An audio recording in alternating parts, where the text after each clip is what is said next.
आपने नवाब मलिक जी को सुन लिया, उनकी पूरी बात आपने सुन ली। उन्होंने सीधा सीधा आरोप लगाया समीर वानखेड़े पर और गंभीर आरोप लगाए हैं। लेकिन क्या इन आरोपों से ड्रग्स केस की जांच में आंच आती है? और सिर्फ इतना ही नहीं, क्या समीर वानखेड़े भी फंसते हैं? क्या राजनीतिकरण हो रहा है इस पूरे मामले का? हम करेंगे इसी मुद्दे पर चर्चा। एक खास पैनल हमारे साथ जुड़ गया है। हमारे साथ महाराष्ट्र बीजेपी के प्रवक्ता आसिफ भामला जी जुड़े हैं। हमारे साथ एनसीपी के प्रवक्ता महेश तापसे जुड़े हुए हैं। आपका भी स्वागत है। हमारे साथ सुप्रीम कोर्ट के वकील अमन सिन्हा जी हैं, सुप्रीम कोर्ट के ही वकील अश्विन दुबे जी हैं और एक्ट्रेस मांडवी तनेजा भी हमारे साथ जुड़े हुए हैं। तो अब हम इस डिबेट की शुरुआत करते हैं और मैं सबसे पहले एनसीपी के प्रवक्ता महेश तापसे से पूछना चाहती हूँ। महेश तापसे जी, ये मामला Aryan Khan cruise drugs case से जुड़ा हुआ है या फिर ये मामला, ये पूरा मैटर समीर वानखेड़े की जाति, उनकी शादी, उनके निकाह, उनके धर्म, इससे जुड़ा हुआ है? मुद्दा क्या है? निकाह या धर्म, इसकी यहाँ पे कोई बात नहीं है। ये सारी चीजें कब शुरू हुई पहले देखिए। जब क्रूज पे रेड हुई उसके 3 दिन के बाद सोशल मीडिया पे एक फोटो फ्लैश हुआ। वो फोटो फ्लैश हुआ केपी गोसावी नामक व्यक्ति का और आर्यन खान का। उसके बाद नैरकोटिक्स कंट्रोल ब्यूरो ने खुलासा किया कि ये जो व्यक्ति है इस फोटो में, इसका नैरकोटिक्स कंट्रोल ब्यूरो के साथ कोई संबंध नहीं है, ये हमारा अधिकारी नहीं, ये हमारा फौजदार नहीं, ये हमारा इंस्पेक्टर नहीं है। तब हमारे मन में संशय आया, नवाब मलिक जी के मन में संशय कि है कौन। वो छानबीन करने के बाद पता लगा कि 2 prime witnesses which the NCB has recorded their statement, जिनमें से एक का नाम है मनीष भानुशाली। ये भारतीय जनता पार्टी के वरिष्ठ कार्यकर्ता निकले। उसके बाद जो दूसरे हैं केपी गोसावी, ये अभी खुद एब्सकॉन्डिंग हो गए। और तीसरा जो विटनेस जो अभी परसों हॉस्टाइल हुआ, जिनका नाम है प्रभाकर सेन, ये विटनेस नंबर 2 मतलब केपी गोसावी के मुलाजिम, उनके अंगरक्षक हैं। तो जब इस प्रकार के फर्जी विटनेस या इस प्रकार के विटनेस जो मिल ही नहीं रहे, मनीष भानुशाली जी का पता नहीं है, उसके बाद केपी गोसावी का पता नहीं है, और यहाँ पे जो प्रभाकर सेन है उन्होंने खुद सारी चीजें महेश जी, क्या आपको ये जांच एजेंसियों पर भरोसा नहीं है? क्या आपको महाराष्ट्र पुलिस पर भी भरोसा नहीं है कि एनसीपी ने अपनी ही एक स्वतंत्र जांच करनी शुरू कर दी? हिंदुस्तान की सभी जांच एजेंसी पे हो, चाहे वो सीबीआई हो, ईडी हो, डीआरआई हो या नैरकोटिक्स कंट्रोल ब्यूरो हो, ये बहुत ही प्रीमियर ऑटोनॉमस एजेंसी है जो भारत सरकार के अलग अलग कानून के तहत बनी है। इन एजेंसियों का सम्मान हमको भी है और पूरे देश के नागरिकों को। अगर ये सम्मान है तो ये मामला पुलिस या कोर्ट के पास ले जाने की बजाय महाराष्ट्र पुलिस को देखिए, आप ही के पास है। गृह मंत्री से मिलने की बजाय आपने सीधा इस मामले पर अपनी एक स्वतंत्र जांच करनी शुरू कर दी। अब नवाब मलिक हर दिन एक नए दस्तावेज के सामने ट्विटर पर आ जाते हैं। बहरहाल ये आपका अपना आउटलुक है। अब मैं बीजेपी नेता के पास जाना चाहती हूँ। आसिफ भामला जी, मैंने आपकी बात सुनी। चाहे वो नेता हो, चाहे वो पुलिस का अफसर हो या गवर्नमेंट का कोई एम्प्लॉय हो, अगर वो पब्लिक डोमेन में पब्लिक सर्विस में काम कर रहा है तो उसकी सारी चीजें, चाहे चुनाव के, बिल्कुल, इसलिए मैं ये कह रही हूँ कि इन दस्तावेजों के साथ महाराष्ट्र पुलिस के सामने जाने से बेहतर या महाराष्ट्र के गृह मंत्री से बात करने से पहले आपने खुद ने स्वतंत्र जांच करनी शुरू की और एक एक करके सभी दस्तावेज आपने ट्विटर पर शुरू कर दिए, एज इफ ट्विटर से आपको न्याय मिलने वाला। बहरहाल मैं फिर कहती हूँ, ये एनसीपी का अपना नजरिया है। आसिफ भामला जी, अब मेरा सवाल आपसे ये है कि Aryan Khan cruise drugs case में दोषी हैं या नहीं है, उन्हें जमानत मिलनी चाहिए या नहीं मिलनी चाहिए? कोर्ट अभी इस मामले पर सुनवाई कर ही रहा है, एनसीबी अपनी जांच कर ही रही है। उतने में समीर वानखेड़े का मुद्दा सामने आता है। क्या आपको लगता है कि समीर वानखेड़े के पर्सनल मैटर से कहीं ना कहीं ये मुद्दा, ये जांच अप्रभावित हो रही है?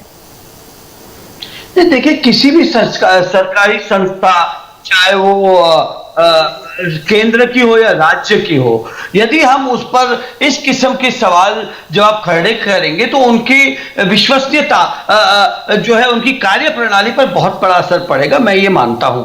दूसरा, मैं ये कहना चाह रहा हूं कि इन्वेस्टिगेटिंग ऑफिसर्स अपनी बात कर रहे हैं, अपनी जांच कर रहे हैं एक तरफ, राजनीतिक नेता जो है अपनी रोटियां से अपना ब्राउनी पॉइंट्स करने के चक्कर में उधर कोर्ट्स के लिए एक बहुत बड़ा चैलेंज हो रहा है, चाहे वो कोई भी चैलेंज हो, क्योंकि जज किसी पार्टी का नहीं होता है और ये विषय कोई व्यक्ति विशेष नहीं है। ये शाहरुख खान तक महदूद नहीं है, ये विषय ड्रग्स से संबंधित है। शाहरुख हमारे लिए, हम सबके लिए बड़े गौरवशील अभिनेता है, देश के लिए बड़ा गौरव का विषय। हमारे अपने बांद्रा के इलाके में वो रहते हैं। यहां विषय ये कि हम ये जो दलीलें दे रहे हैं, एक पर एक जो हम बातें रख रहे हैं, ऑफ कोर्स अभी कोर्ट ने अपनी दलीलों में, अपने फैसले में, निर्णय में इसलिए समय लगा रहे क्योंकि व्हाट्सएप चैट्स के आधार पर वो शायद कुछ जांच पड़ताल में उन्हें समय लगता है। अगेन, जो व्हाट्सएप चैट से उन्हें मिल रहा है उसको भी सत्य से कोलैबोरेट करना, वो भी एक अपनी बात है। तो इस तरीके से ये, लेकिन इसके बीच में जो है उनकी मां, उनकी बहन, उनकी जाति, ये सारे विषय आने से हम जो है ये परेशानी और तनाव इस निर्णय को, और इससे यानी सीधा अर्थ यही है ना आसिफ भामरा जी, आप ये कह रहे हैं कि हाँ, इस तरीके की बातें सामने आने से जो एक्चुअल मैटर है, जो ड्रग्स केस का मैटर है, वो इफेक्ट हो रहा है, उसके ऊपर असर आ रहा है। अब मैं एडवोकेट्स भी हमारे साथ दो जुड़े हुए हैं, उन्हें भी इस डिबेट में शामिल करना चाहती हूँ। भामरा जी, वो एक पिता जो है, चाहे वो शाहरुख हो, लेकिन वो एक बच्चे, वो एक बाप की शक्ल में उसे भी परेशानी हो रही है, और एक नौजवानों के लिए जो ये सेवन जो है, हम इसके खिलाफ है। हम आर्यन के या शाहरुख के खिलाफ नहीं है, हमारे तो अपने जाति मराजी में। देखिए आसिफ जी, यहाँ पर किसी के खिलाफ या किसी के साथ खड़े होने का मसला ही नहीं खड़ा होता। यहाँ पर एक मैटर की सुनवाई ऑलरेडी कोर्ट में चल रही है, और ठीक उसी वक्त जी आसिफ जी, मैं आपकी बात समझ गई हूँ। अमन सिन्हा जी, मेरा सवाल आपसे ये है, एक मसला जो ऑलरेडी कोर्ट में चल रहा है, चार्जशीट फाइल होने से पहले काउंटर एलिगेशन आना शुरू कर देना, जांच अधिकारी पर ही संदेह के सवाल खड़े हो जाना, क्या वाकई में ये जांच पर असर नहीं डालता? आपके नजरिए में क्या अब इस मामले का पॉलिटिसाइजेशन हो गया है, राजनीतिकरण हो गया है? मीनाक्षी जी, आपने बहुत सही प्रश्न पूछा, और मैं अभी देख रहा था, ये सारे आरोप प्रत्यारोप हैं। अगर किसी के पास इतना तथ्य है, अगर उसको इतना कन्विक्शन है अपने आरोपों में, तो चला जाए क्रिमिनल कंप्लेंट फाइल कर दे कोर्ट ऑफ लॉ में। यहाँ पे बस मीडिया के माध्यम से मीनाक्षी जी एक दूसरे पे कीचड़ जो है फेंकने का काम हो रहा है, और मैं इस तरह के आरोप प्रत्यारोप में नहीं पढ़ना चाहूंगा। पर मैं ये जरूर कहना चाहूंगा कि हम सभी लोगों को ये बात ध्यान में रखनी होगी, जो एनडीपीएस एक्ट है, एक स्पेशलाइज्ड स्टैट्यूट है जिसका ऑब्जेक्टिव है कि नारकोटिक्स, ड्रग, साइकोट्रोपिक सब्सटेंसेस का कैसे इरेडिकेशन हो, उसके यूज को कैसे डिस्करेज किया जाए। इसी को ध्यान में रखते हुए एनडीपीएस एक्ट की सेक्शन 37 में जो बेल की कंडीशंस हैं वो लेड डाउन है, वो दी गई हैं। और बेल की 2 कंडीशंस हैं, अगर उसको कोई भी एक्यूज्ड मीट करता है तो उसे बेल मिल जाएगी। क्या है ये 2 कंडीशंस मीनाक्षी जी? जैसा आपको भी ध्यान होगा, आप इस विषय पे काफी समय से डिबेट करा रही हैं पिछले कुछ दिनों में। तो पहली कंडीशन ये है कि prima facie he should not be considered guilty of committing this offence. मतलब पहली निगाह में प्राइमा फेसी अगर वो गिल्टी नहीं दिखता है, जो भी प्रत्यक्ष, जो भी एविडेंस सामने है अभी, तो उसको बेल दी जा सकती है। और दूसरी ये है कि अगर वो दोबारा इस पीरियड में जो है दोबारा किसी ड्रग्स या साइकोट्रोपिक सब्सटेंसेस का यूज ना करे, तो भी उसको बेल दी जा सकती है। अब इस पृष्ठभूमि में कोर्ट के सामने जो साक्ष्य थे, जो एविडेंसेस थे, उसमें स्पष्ट था कि कोर्ट पहली निगाह में नहीं कह सकती थी कि ये इनोसेंट है।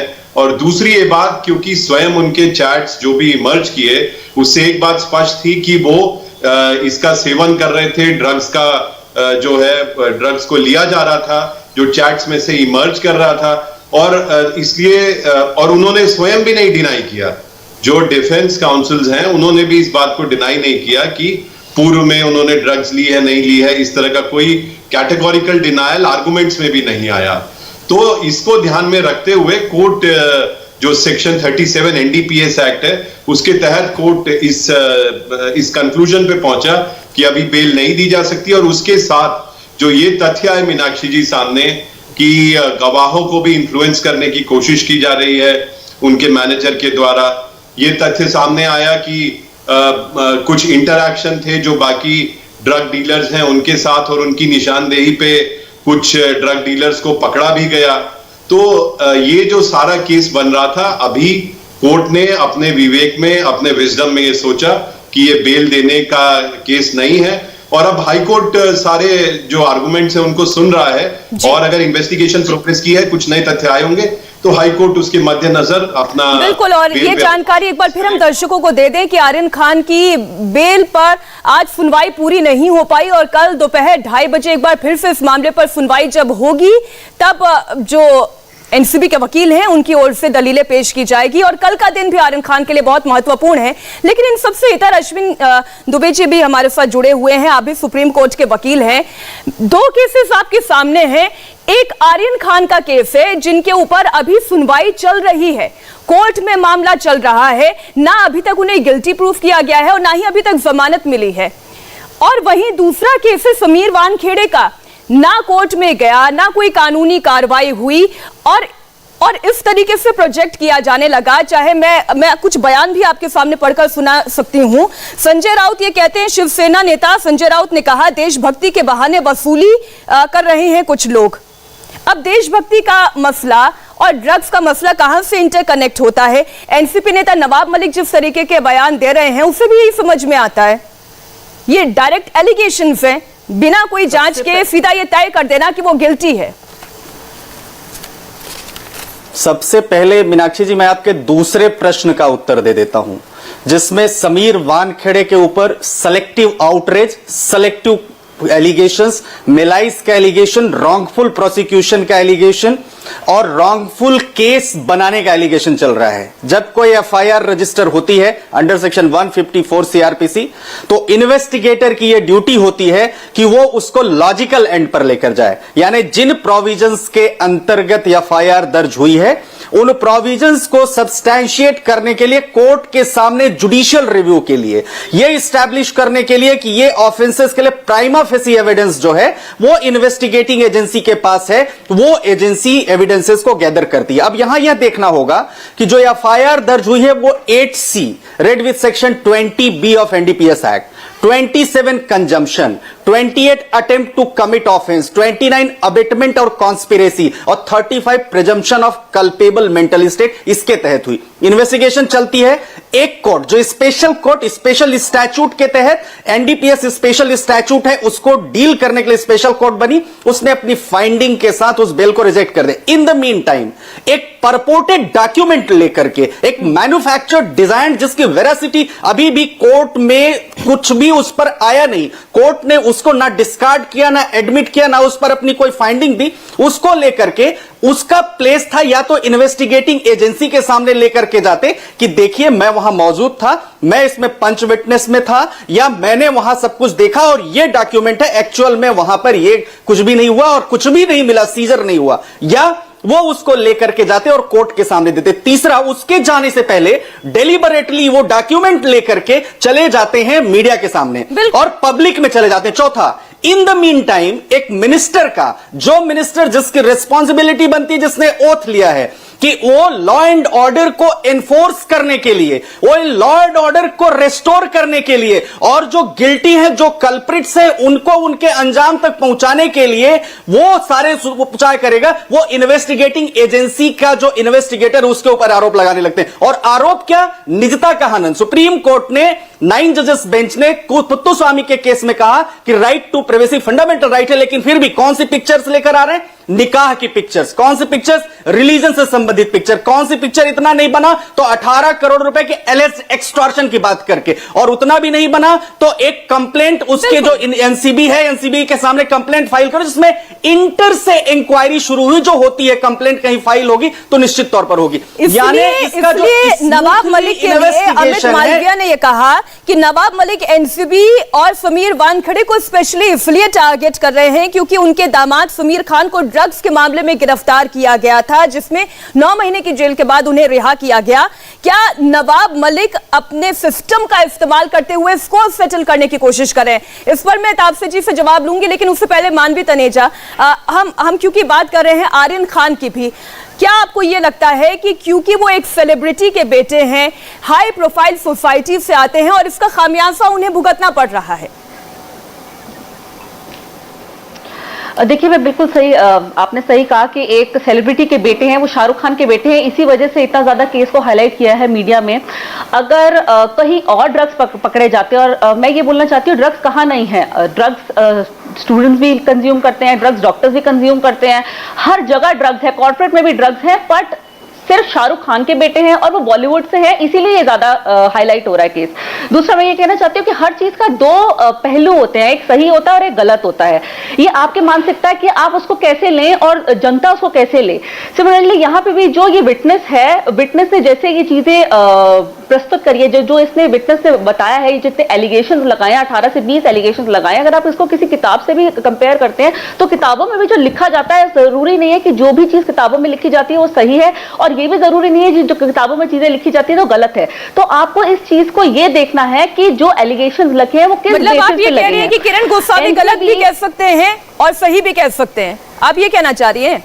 एग्जैक्टली ये जांच का विषय है, ये जांच का विषय। मैं एक चीज और ऐड करना चाहती हूँ, ये इतने सारे सवाल क्यों आए हैं इस वक्त। एनसीबी में जब आर्यन की गिरफ्तारी होती है वहां पे एक सेल्फी ली जाती है, किरण गोस्वामी एक सेल्फी लेते हैं जो प्रोटोकॉल के बिल्कुल खिलाफ है। वहां पे आर्यन से फोन पे बात कराते हैं और अगर उनसे पूछा गया है, मीडिया में भी पूछा गया कि आपने बात क्यों कराई है, तो उन्होंने सिंपली बोल दिया कि ये बहुत बड़े आदमी के बेटे हैं। तो आप एक तरफ ये कह रहे हैं कि वो बहुत बड़े आदमी के बेटे और एक तरफ कह रहे हैं कि आर्यन एक नाम आग है, तो आप प्रोटोकॉल को तोड़ रहे हैं। प्रोटोकॉल बिल्कुल, प्रोटोकॉल अगर आप फॉलो नहीं करते तो सवाल के घेरे में कौन आ गया? मानवी जी आप बिल्कुल सही तरफ इशारा कर रही हैं। देखिए भामला जी, मानवी ये कहना चाह रही हैं, नहीं सुनिए मेरी बात, आसिफ भामला जी मेरी बात सुनिए। जो बात मानवी कहना चाह रही है मैं उसको बहुत ही छोटे शब्दों में आपके सामने रख दूं। वो ये कह रही है कि लैप्सेस हैं, जांच जिस तरीके से शुरू हुई इसमें लैप्सेस हैं। जी तो अगर गोसावी जी की तरफ से कोई कोताही है या कमियां हैं तो महाराष्ट्र का गृह मंत्रालय है, उसकी अपनी एक नारकोटिक्स डिपार्टमेंट है, उसके तहत जो योग्य कदम उठाने कौन कर रहा है? समीर वानखेड़े जी लीड कर रहे हैं। अगर आप कोई केस लीड कर रहे हैं तो कचहरे में कौन आएगा? समीर वानखेड़े आएंगे। अगर आपके सबॉर्डिनेट, अगर आपके विटनेस कुछ भी करते हैं तो कौन से बहुत सारे लोग हैं। देखिए एनसीबी सिर्फ एक बंदे से नहीं चलती, एनसीबी की पूरी टीम है। अगर आप वहां बैठ करके फोन करा रहे हैं और वहां बैठ के सेल्फी ले रहे हैं और ये वायरल हो रहा है तो ये जनता आवाज उठाएगी ना, जनता के मन में क्वेश्चन तो आएंगे। भामला जी को बात अपनी पूरी कर लेने दीजिए मानवी जी की जांच सही नहीं चल रही है। मानवी हाँ भामला जी अपनी बात पूरी कर लें। मैं यही कहना चाह रहा हूं कि किसी प्रकार के भ्रष्टाचार का समर्थन नहीं करना है, ना आपको करना है ना हमें करना है, ना ये पैनल पे बैठे हुए वरिष्ठ कोई को भी नहीं करना है। लेकिन जो एक सरकारी संस्था है, मैंने ये भी कहा कि इस स्लग फेस्ट में वो एक पिता है और एक नौजवान है, हम दोनों के एक तरीके से दोनों पर एक प्रेशर क्रिएट हो रहा है, कोर्ट और कचहरी पर एक प्रेशर अलग जात का क्रिएट हो रहा है, जिसके चलते जी यहाँ पर केवल शाहरुख खान और आर्यन खान का ही केस नहीं है, प्रेशर क्रिएट किया जा रहा है एक अधिकारी पर भी, एक आईआरएस पर भी। आप इसमें समीर वानखेड़े को मत भूलिए, उनके परिवार पर भी प्रेशर क्रिएट किया जा रहा है। इसलिए सवाल ये खड़े होते हैं कि क्या वाकई में अब इस मामले की निष्पक्ष जांच हो पाएगी? मुझे अपनी डिबेट को यहीं पर विराम देना होगा। इतना दबाव डालेंगे तो मुझे ये बताइए कि क्या भरोसा रह जाएगा बाकी के अन्य सरकारी संस्थाओं में, चाहे वो राज्य की हो या केंद्र की हो। अगर आप लूपहोल्स देते नहीं, अगर आप चीजें करते नहीं तो दबाव आता नहीं। मानवी जी, आसिफ भामला जी, महेश तापसे जी और साथ ही हमारे साथ दोनों सुप्रीम कोर्ट के एडवोकेट जुड़े, अश्विन जी और अमन जी, आपका बहुत बहुत शुक्रिया हमारे साथ जुड़ने के लिए। इंडिया टीवी हर वक्त हर जगह डाउनलोड करने के लिए सर्च करें India TV news Google play store या ऐप स्टोर पर।